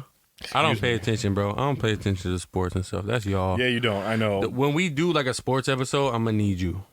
I'm gonna need you and another one or two people to come talk, because I'm gonna just be sitting here on my computer. That's bro. What we're doing right now. That's what we're doing right now. I know you don't watch the games anymore, bro. Remember, like back, you would come to my mom's house and we would watch stuff. Like we would watch like championships. I'll never forget that, bro. I remember specifically at your crib. Yeah. Man, when Kevin Durant scored that shot, that bucket with it was like 0.4 seconds left. It was when he played for the Thunder. It was like the conference final. It had to be a long time it was ago. The Thunder. Yeah, it was like 20. I think it was like 2014. And dude, that was one of the hypest shots that I've seen. From a player. You know what's amazing, bro, about this show? And like I get compliments about the feel. Like it feels so natural. Like I love it. Like this, that, and the other. This is exactly what we did back then. Like back then, you would bring beers over, we would smoke, drink, whatever, and just watch fucking. Like you're not a gamer. Like we wouldn't game. No, I don't play the games. I mean, I did, but I never. The games never caught on to me. I've never really been a. And I don't discriminate against the game. You know what I mean? Right. It's not for me. I don't like the shooter games. I'm not good at them. Bro, we need to start a GoFundMe page to get Wagner to play a game and have him stream it. That's content. You can catch me on the content. PS2 Live. No, bro, that would be content, because you as physically gifted and like your alertness, like you can play, you know what I'm saying? You can shoot, you can play in real life, but I don't think you can use a controller, dog. When we would play NBA, like 2K and all that, I mean, I would be like, I couldn't, right? Well, I couldn't figure out, right, like the shooting. Like I would always go down for low buckets. I would always get the layups. But in gamers, we always justify gaming with. It's just hand-eye coordination. Like, this will help me in real life hand-eye coordination. Yeah. But you're like the opposite almost. Like, it doesn't really correlate with you. Which is funny. I mean, hand-eye coordination it can with come experience. Naturally. Yeah, but it also, video games do help. I mean, I am excited to see how this PGA Tour gaming is going to come into play. Yeah, I'm telling you, it will. I'm telling you, it will. Like, aspects of your game that you're going to need to get better at is chipping and putting. Going back to the golf. You know what I mean? I'm naturally no. Bro, I think I'm naturally a good bro with them flops and shit. Like, bro, I can chip the ball. You got to learn different how to solve the shot with different ways. My biggest weakness on a golf course is my second shot. My shot off the fairway or off the rough, my second shot is always either being like duffed a couple yards forward, or I'm just missing the ball completely. That's what I need to work on. Yeah, there's a lot. I mean, there's definitely it's tough to get used to like the length of the clubs too. Like if you're going from the driver, you have your driver and your 3-wood down. But it's an arm, bro. I know the solution. I kind of analyze it scientifically, because you kind of have to. Like you kind of have to figure out what it is. I let you instead of teaching you everything. Sometimes I'll be out there and I'll be looking for Wagner. I'll be like, what the fuck? And then he don't be there, and then I gotta make a judgment call for myself. And I'll be like, God damn it! And then it's easy. And then it's easy for me to just blame you for the shit, right? Like I don't even take accountability for it. I'll be like, you fucking bitch. That and taking all those damn pictures. Like you'd be on. You want to take pictures for Instagram? I'll be having fun, bro. Let me tell you guys for the DDP, everyone listening, bro. Every time Hatchet brought out the phone or the camera and wanted me to take pictures and videos of, I mean, it was okay. The pictures came out nice. It was for the moment. The videos and the pictures came out nice. Every time you wanted to do something with the phone, that shot was garbage. It was topped. It was shanked. It was put all over the world. Endangered somebody. Yes, man. But and that reminds me of I remember specifically those moments. We just making moments, dog. Right. We just saving these moments. I've got so many. And like when you like when we tag something in here, you know what I mean? Like, and I'll put it on my story. Yeah. Like, I'll post like videos of you. I got videos of you. Oh shit! Like swinging. You know, that's not good. Showtime Anytime Hatchet is out here. The Colossus of Stouts, the King of Swing. You motherfucker! Okay, the dearly beloved. That reminds me, bro. What sports movies You already referenced Remember the Titans. That honestly, going down, bro. That's the best. Me too. The best. Because we were kids, one of my greatest, bro. Because we were kids and we got to watch it hundreds and hundreds of times. You got to realize what the message is there. It is the strongest movie you could watch, man. Bro. And we live it. Yeah. You know what I'm saying? Like, we lived it. Like, being in high school and playing with different races and cultures and nationalities and opponents and, like, teammates and stuff like that. So it's kind of like one of those things that just hit hard. What else? What other movies, man? Like Happy Gilmore or some shit. That's like my favorite. Coach Carter was a strong one. Most definitely. That was another good one. I mean, it's not like movies like DBB. Yeah, it's not movies like you resemble your life around, but it's just like just good sports movies around that time. Gridiron Gang. Dude, that was a really That's one of the new ones, but I really like that one. Yeah, golf. Happy Gilmore. The Greatest Game Ever Played. Shia LaBeouf was a good one. What is that? Yeah. I never heard of it. It was a little while ago. Shia LaBeouf, it's a golf game? Yeah, The Greatest Game Ever Played. No fucking way. Yeah.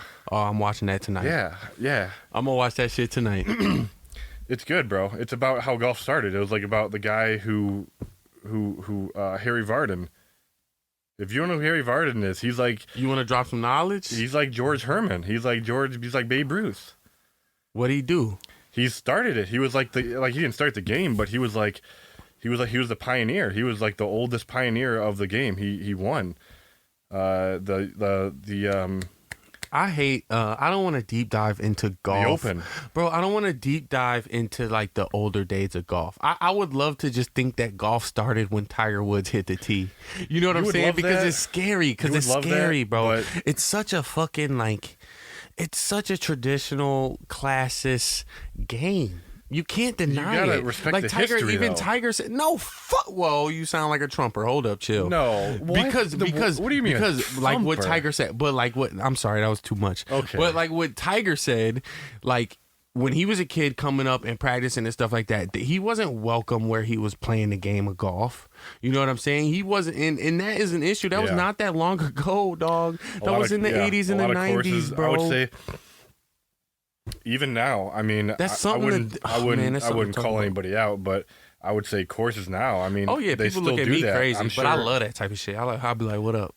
People look at me crazy. And I was going to ask you, this year that we played, people do be looking crazy. I was going to ask you another question too about that, and it's Go ahead. That shit's in my notes too. My man brought notes.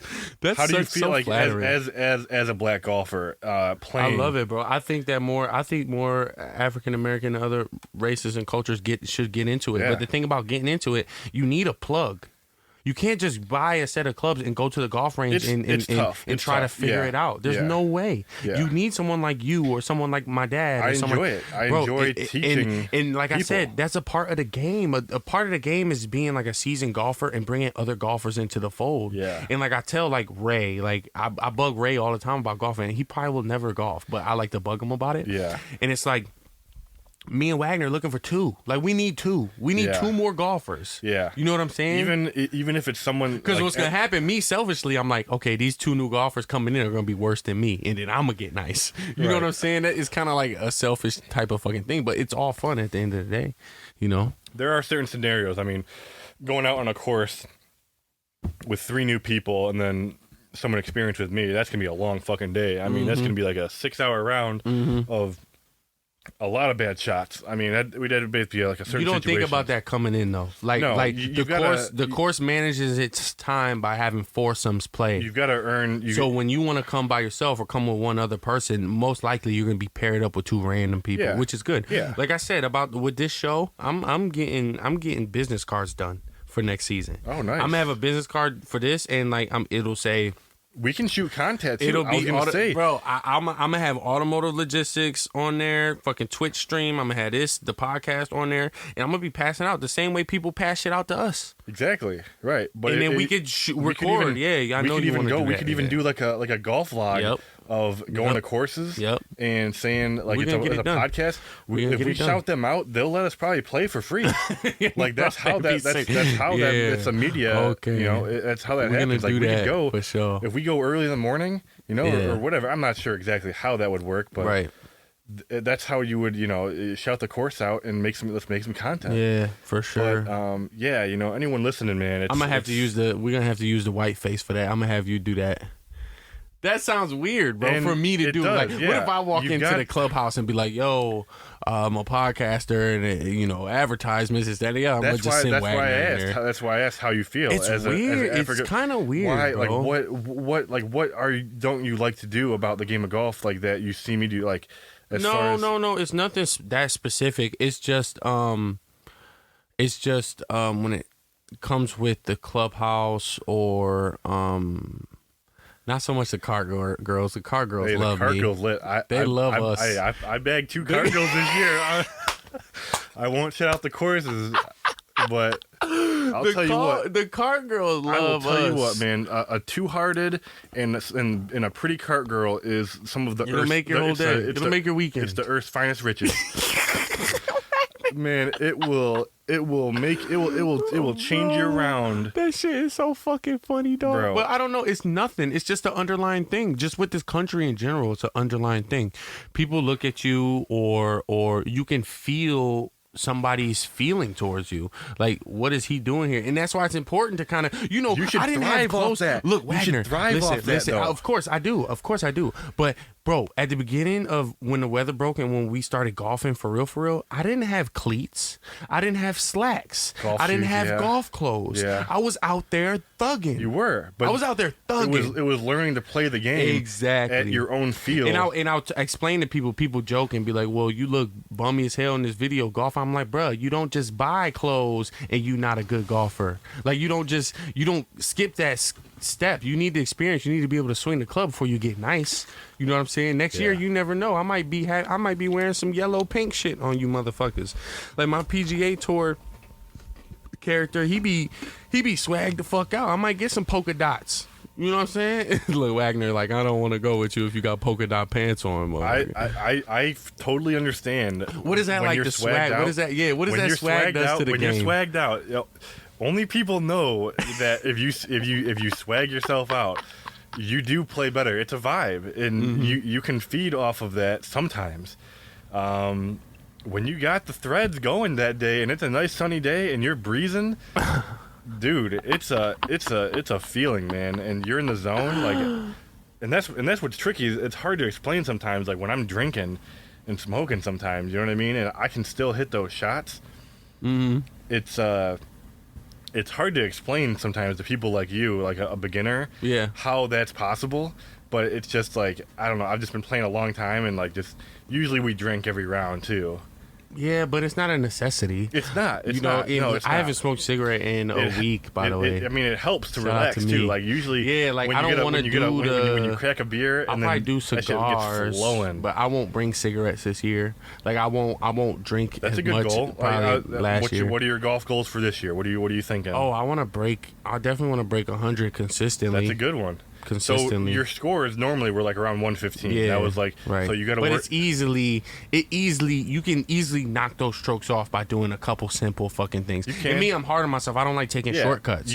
So I want my score to be my score. You know what I'm saying? I'm not gonna do a lot of redos or mulligans. You know what I'm saying? And you didn't. I mean, and you were accountable. Because that's I was hard. Accountability is a big part of the game. Because I look at you and I look at Wagner. I mean, my dad, and it's like I'll see how you guys swing a club, and it's like. I don't want to. If I cut my own leg short off now, you know what I'm saying, I'm not gonna be able to get there. Exactly. Yeah. So it's gonna be different. It's gonna be exciting, bro. And hey, anybody interested, man, come play with us. Real talk. Oh yeah. Rackham usually is a really good time. I mean, and what's fun about Rackham, you had your best rounds there. I would say you did. Yes, because it's more open.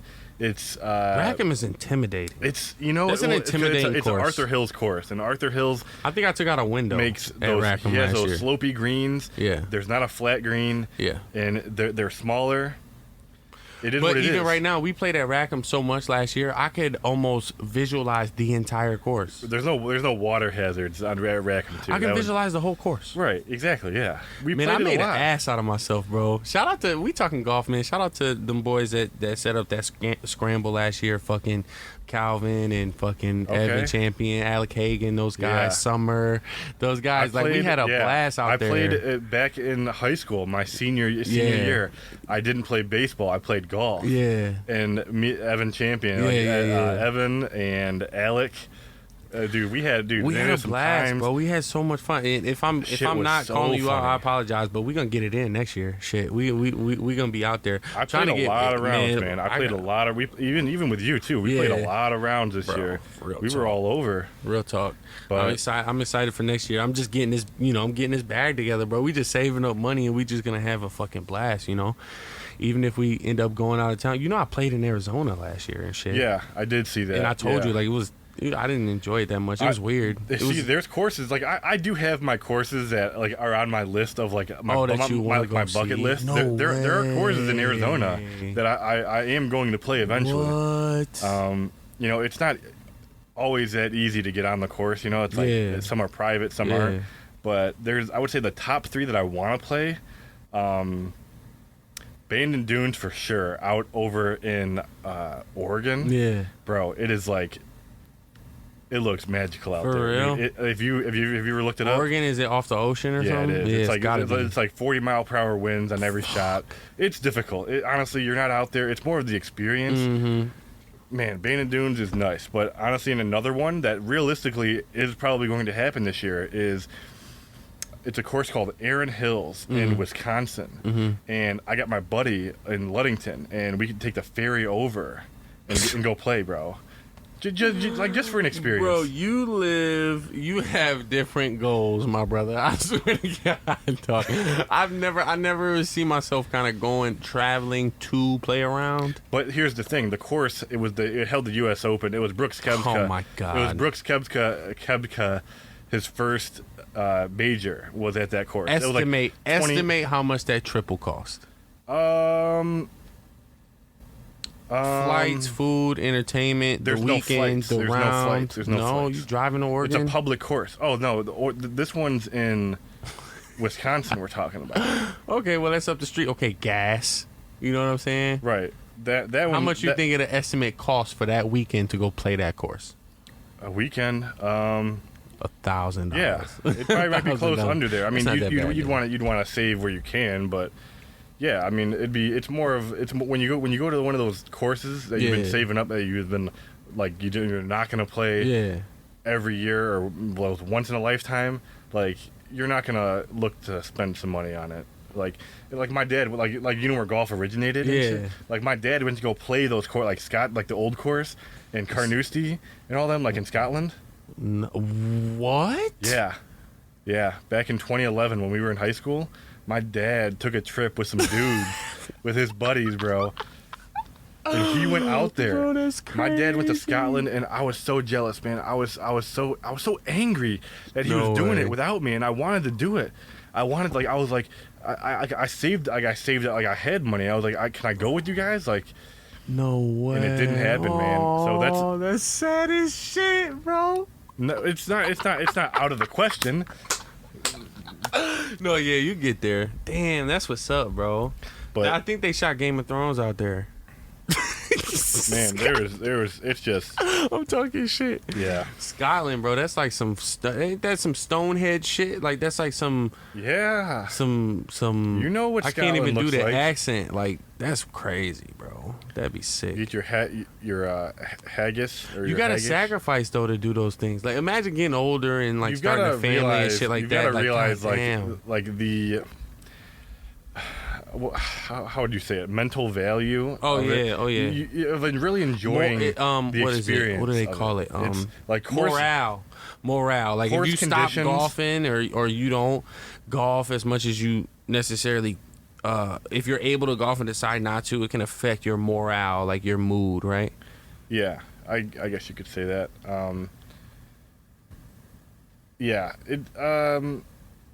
you have to appreciate the quality of courses sometimes. Like there was some really nice courses that we played. I mean, like Bucks Run, Eagle Crest. I was not Lion Oaks. I was not ready for them shits. You weren't. But it was. I even though I wanted to play it, I'm glad that you got to experience that. Right. Because I'm down to go like every time, bro. A $70, $80 course sometimes isn't ideal to play, but it sometimes it's just the if you have the means. The perfections of the quality of the course matters when Yeah, most definitely. When you get to that level, that skill level, it really makes the day a lot better in just overall. What else do you do for pleasure, like morale? Like, what else do you do besides golf and be athletic and go to the gym? That's a good question. Just being yourself, being myself. Yeah, you don't read or like you said, the spa, sauna. I usually read like some good books, usually biographies. Like there's a Denzel Washington book that I read last. It's a good one. That fiction shit's not for me. Yeah, you don't even like TV. Like you don't like you're not into the TV shows that I'm into. You know what I'm saying? I am. I mean, depending on what you... I have been watching this one on Netflix, bro. The Gambit, the Queen's Gambit. Oh, shit. I want to watch it. No. I was talking about reviewing it for the podcast. It's weird. I heard. It starts out kind of weird. It's sad, but... Oh, okay. Like it's a drama. I used to play chess back in the day. I've been bullshitting. I should have watched it. Oh yeah, I was in the chess. Big Dave taught me how to play chess. Okay. And of course. Yeah, I was in it. Yeah, I was in the I was in the chess, and I heard things about it. But yeah, I would like to get into reviewing stuff for the podcast. There's just so many things, bro. Like you are going to be one of these reoccurring voices that we hear, and something like that would be really tight. Yeah, we can start segments of a whole bunch of stuff. Yeah, I mean, it's just a start. I mean, just to pinpoint the starting point of just doing the pod, putting the episodes out, doing the work, and then getting the data. It's not as hard as you might think it would be. I'm not saying it is or it isn't. I'm just saying, you're taking the necessary steps to. Yeah, I'm excited for it. It's gonna happen regardless. Can't nobody stop to be better. Bro, can't nobody stop this shit. That's the beauty of it. We got all the power. No, so you're good. It's man. lit. What are some of your like an entertainment level, like musically? Who you liking? Musically, that's another good question. I am glad that you put me on to Griselda, bro. You like Griselda? I do. You in the episode with Ish? I did, yeah, I did. And I hit you up to go to that fucking show. When you guys were talking about those songs, I looked them up, and I mean, I did know most of them, but it's not like what they talk about. It's the that feeling. Like, how you relate. It's that feeling. It's that dirty old rap, it's bro. It's the producing. It's the old school rap. It's that beat. Is seasoned. No one's making that. No one's making that anymore. No one's trying to make that anymore. Yeah. And Benny the Butcher is pretty good. He is pretty good. But obviously, my favorite album, without a question, Nas, Illmatic. I mean, you gotta. I mean, there's no way. Like Nas is like my favorite by far. It was my first concert. Him and Royce the 5'9" was my first concert. You went to a Royce concert? It was a Nas. I was gonna go to one this year during COVID, and they canceled it. Nas was the headline, but Royce opened. He opened. Holy! Back in the day, that was back in the day. That was back like 2010. 2010, yeah. Wow. Shout out to my homie that if you hear this, bro. Shout out to you. He went with me, and it was lit. Then we had the free throw-a-thon the morning after. Remember we went to Yeezus? That was also legendary, bro. Kendrick. And I'm not, and for the record, for the DDP record, I really am not a Kanye West fan. Yeah. It's not that it was me, you, Cottom, and Tom. I was working with this kid named Tom. Yes. We don't talk anymore, but that was one of those things I was so excited for. I remember getting that album like late at night and listening the concert, to it. It got postponed. Yeah. And we were wondering, like, man, I was so looking forward to that. We were so young, bro, and we were in the nosebleeds, and it was just like one of those. I got videos and shit still. So do I. That was to experience Kanye West and Yeezus and Kendrick Lamar opening. Like there wasn't bullshit acts before that. It was Kendrick Lamar and then Kanye, and it was mind blowing. Honestly, mind blowing. And we were kids. It was a show. It was a great show. We were kids too, bro. Smoking in there, like waistband in the L's, and bro, I remember your boy dropped it in the purse of the lady in front of us, bro. You remember that? That shit was, dude, it was still lit. Oh my god! And he dropped it in the purse, and though that shit was so funny. But there's been a lot of good concerts that I've been to. Like what? That's what I want to hear. Like Big Sean did some good concerts. Like the one at the Joe, he did a good concert. St. Pablo was at the Joe. I went to that. Me and JT went to that one. I seen Big Sean and Drake I've seen Drake. DTE. I went to the Drake.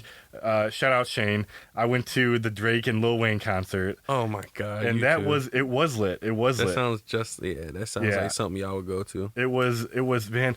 And there was a situation that happened that day too. Is that like our tickets like were like above the pavilion, like on the grass and shit. But it started pouring rain, bro. Me and him, and you think like me, my big ass, like how am I gonna sneak anywhere? Right. We snuck down sections and just picked a random seat and just sat there and got hype. All of a sudden, Drake comes floating out in the stage like on this stripper pole. What year was that? I can look it up real quick. Cause that's interesting. That had to have been long time ago. Imagine Drake versus Lil Wayne, and they went off their hits. Exactly. When they went hit for hit, it was like the verses. Yeah, it was like on the Instagram now. Like they were going back and forth, and you think about how many songs they have together, or like the Young Money. Yeah, especially in Drake's his starting out his career getting signed with Young Money. Yeah. Let's see.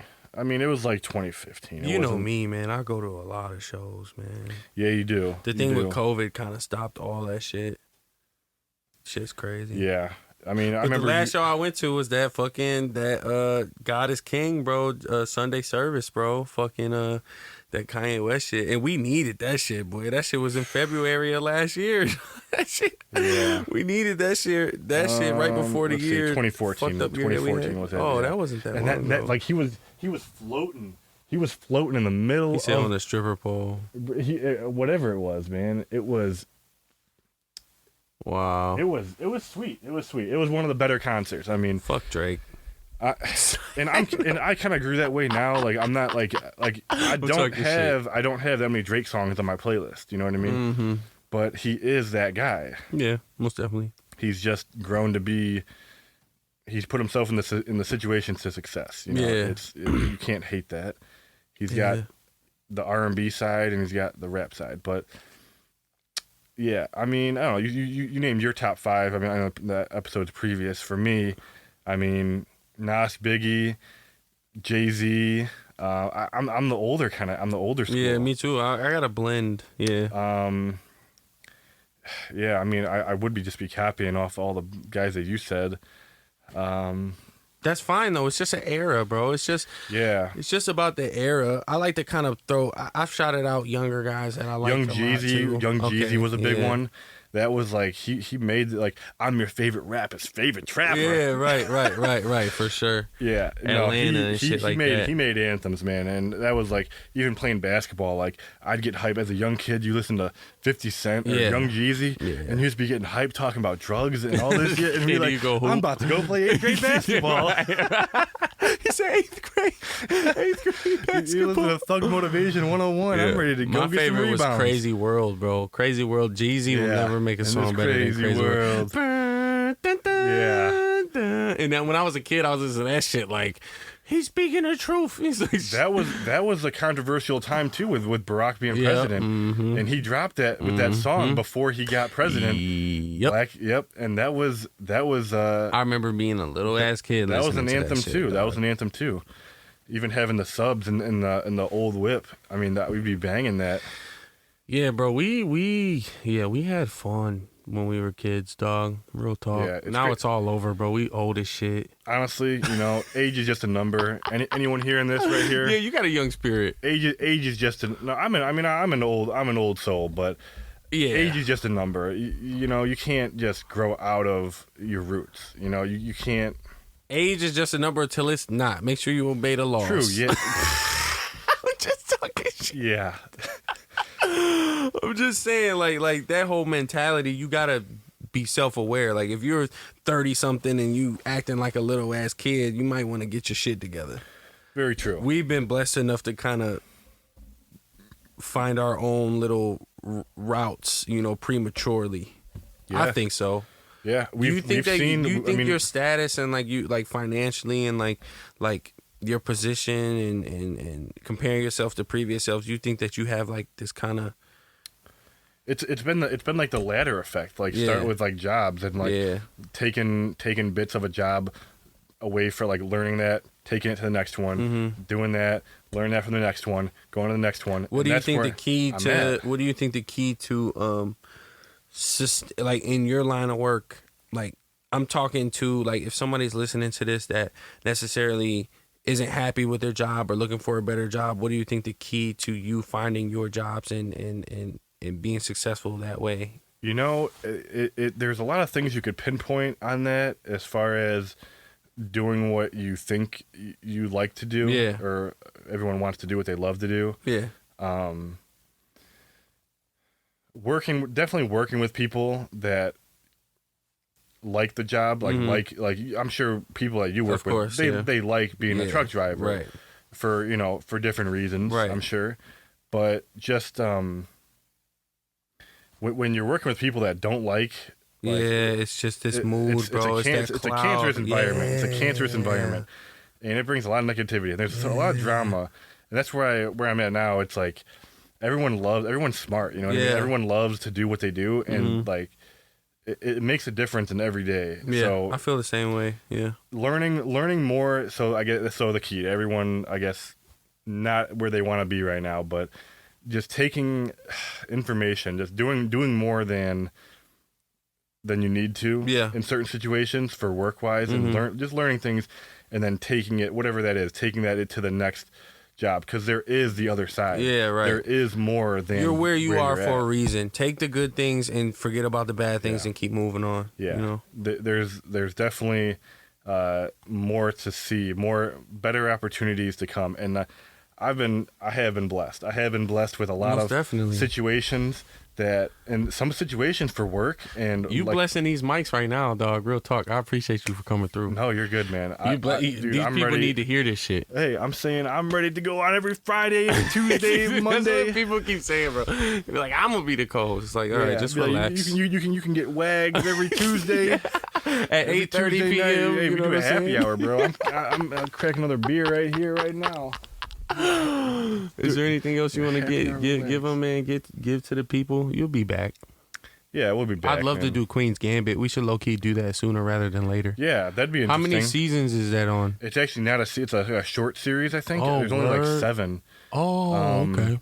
I'm just new on that though. I just blurred that out. We rarely talk about like TV. Like I remember back in the day, I would sit you down to play Game of Thrones and like we'll smoke or drink or whatever. I did not. Yeah, it'd be episode. Hated that shit. Episode. Yeah, I'd be so extra. I didn't hate Game of Thrones, and for everyone listening, I'm sorry, they're all going bucko. Game of Thrones was great. I mean, I only watched episodes of bits and pieces of like the first 4 seasons, and then I watched the last season. What's your favorite show of all time? Oh man, Always Sunny in Philadelphia, bro. Yeah, that's a great show. I mean, it's such a stupid, silly show. Yeah, goofy as hell. But they're with the pop culture they do, and they're still making seasons. Like they're still doing 2 more seasons. Yeah, it's great, man. I mean, it's funny. It's like it's white humor, I guess you would say. No, I think it's like that Office effect. It's like that what do they call it? I had an Office situation. Did I tell you that in the group chat? Mm-mm. I had that Office situation. Dark humor. Yeah, okay. Oh, shit, I thought this shit. You scared that the power was going to go off? No. I was, the lights started going down. I thought DDP was over. You're right, dude. Just shut the fuck up. All right. Oh, man. But yeah, there's a TV show. There's a lot of good shows out there, you know. I mean, it's... You like The Wire, right? I think you've watched The Wire before. Also, that too, and like The Sopranos was great. Yeah, The Sopranos. That's what it is, bro. I know you love The Sopranos. My grandpa would watch that. He'd be in there. Whenever I would go over to my grandparents' house, we'd be watching boxing. You know, he'd have his huge over-the-ear headphones like you got on, and you couldn't understand a motherfucking thing. He wouldn't hear anything. He would listen to boxing. Yeah, he would listen. He would listen to boxing. He'd be attentive. Like he would be locked in to boxing fights. This was in the D too. This was in like the Detroit. My grandparents still live there. Where at? It's like downtown. No, like the east side, like Denby High School. Okay. Over there, there's like the Caju Cafe over there. Oh, what? Yeah, like I know where that is. Like Caju Street. Yeah. I get my hair cut over there. Like Chalmers area. Shout out to Cal. Yeah, I get my hair cut over there. Okay, yeah, that's where that's where. That's interesting. It's funny. Yeah, I mean, yeah, my parents moved over here, but I mean, low key, if if things didn't go this, I mean, I would have been living in Detroit. Yeah, it would have been on the east side. Yeah, that's that's not a bad area. That's where I grew up. Yeah, but yeah, that was a long time ago, though. That was a long time ago. Interesting. And yeah, there's a lot to come in the seasons above of golf. I'm excited, man. I'm excited, bro. Tell me about it. I'm mad. It's a thrilling game. I mean, we have to keep the audience tuned in on what your boy's up to. I'm gonna get a hole in one next season, boy. I still don't have one, and I still don't have one. And it's funny that I know you expect one, right? I don't expect it. I really fucking want one. Yeah. It's just I've been so close, and excuse the language, but what the fuck? It was, it's just I want one by now. I see. You hear these bums. Yeah. And you hear these bums and these just not. I'm not calling anybody out. Yeah, but I'm just older people, and they put say, that work I got a hole in one off of a 150-yard par 3, and it rolled all the way to the green, and it got in the hole, and I was like, shut up. Like I'm trying to one hop one in and get a hole in one, and then run all the way to the green and go crazy. But it'll happen one day, man. That'd be nuts. We'll be waiting for it. You've had close shots too, man. I can't lie. People probably think you're them shits go in one ear and out the other, bro. Garbage. I mean, it's. I want to get a round together. It's not like about the shot anymore. It's about getting the round together. Really bringing a round together. Yep. Same way I play on a video game. Like I'm trying to capitalize off the last hole. In real life, I'm not there yet. I don't have the mental capacity to really. It's you're in and you're out. Your in is your first 9 holes, and your out is your last 9. Yep, and it's a whole nother game, that back 9.